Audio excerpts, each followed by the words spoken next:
தெரியுங்களா? மணவாட்டி சபை ஜெபிக்கிற சபையா இருக்க வேண்டும். ஆவிக்குரிய வாழ்க்கையில நீங்கள் வாழ்ந்து கொண்டிருக்க வேண்டும். ஜெபம் வேணுங்க. ஜெபிக்காத ஒரு வாழ்க்கை எப்படிப்பட்ட வாழ்க்கை தெரியுங்களா? காயப்பட்ட வாழ்க்கை. ஹல்லேலூயா. அது மாத்திரமல்ல, உன் முக ரூபத்தை ஏன் காண்பி என்று சொன்னால், உனக்காக எனக்காக அவர் தன்னுடைய முகத்தை ஒப்பு கொடுத்தார் கல்வாரி சிலுவையில். ஹல்லேலூயா. அவருக்கும் அழகும் இல்லை, சௌந்தரியம் இல்லை, அவர் விரும்பத்தக்க ரூபம் அவரிடத்தில் இல்லைங்க. பாருங்க, நியாயமா பார்த்து நம்ம முகம்தான் அருவருப்பான முகம். ஹல்லேலூயா. விரும்பத்தக்க ரூபம் நம்மிடத்தில் இல்லைங்க. நம்ம ஒன்றுமில்லாதவர்கள், அழகில்லாதவர்கள், ஜென்ம சுபாவங்கள். ஆமென்.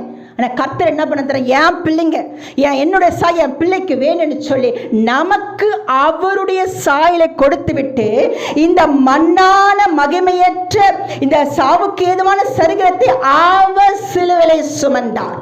ஹல்லேலூயா. அவர்தான் இயேசு கிறிஸ்து. ஆமென். உங்களுக்காக பாடுபட்டார் என்றார், உங்களுக்காக வாழ்கிறார் என்றால் உன் முகரூபம் இன்றைக்கு ஏன் மகிமையா இருக்கிறது? அடிக்கடி நான் சொல்லுவேங்க, அடிக்கடி சொல்லுவேங்க. ஆண்டவரே, என் ஜென்ம சுபாவத்தில் வாழ்ந்து கொண்டிருந்தப்பா, என் தகப்பன் தாய் ரூபம் எனக்கு இருந்தது ஆண்டவரே. ஆனால் இப்பொழுது எனக்கு ஒரு மகிமையின் ரூபம் கொடுத்திருக்கிறீர்கள்.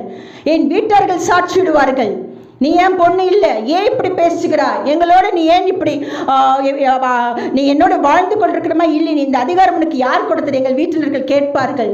இல்லைம்மா, ஆண்டவருக்கா இப்படிதான் வாழணும், இதான் ஒழுக்கம், இதான் தேவன் கொடுத்த சட்டங்கள் திட்டங்கள் சொல்லும் பொழுது அவர்கள் ஏற்றுக்கொள்ள மாட்டார்கள். ஏன் தெரியுங்களா? இதெல்லாம் யார் உனக்கு சொல்ல? எனக்கு தெரியாதா இயேசு கிறிஸ்து எந்த அதிகாரத்தில் நீ பேசுகிறேன் என்று சொல்ல? எனக்கு ஒரு அதிகாரம் இல்லையம்மா, அன்பிலே நான் பேசுகிறேன். ஹல்லேலூயா. நீங்க கொடுத்த இந்த சரீரம் தான், ஒரு தாய் தகப்பனுக்கு மூலமா பிறந்த ஒரு சரீரம் தான். ஆனா இந்த சரீரம் மண்ணுக்கு போகக்கூடாது என்று சொல்லி மகிமைக்கு போக வேண்டும் என்று சொல்லி சபையை உருவாக்கி, பேதுருவை அழைத்து இயேசு கிறிஸ்துவின் ரத்தத்தினால் சபையை உருவாக்கி பரலோகத்தின் திறவுகோலை கொடுத்து நம்முடைய சாயல்கள், ரூபங்கள், பார்வைகள், நம்மளுடைய எல்லா காரியத்தை கர்த்தர் மாற்றுகிறார் என்றால் அவருக்கு முன்பாக நம்ம நிற்கும் பொழுது அவர் சாயலிலே காணப்பட வேண்டும். ஹல்லேலூயா. முகத்துக்கு ரட்சிப்பு வருவதாக. ஆமென்.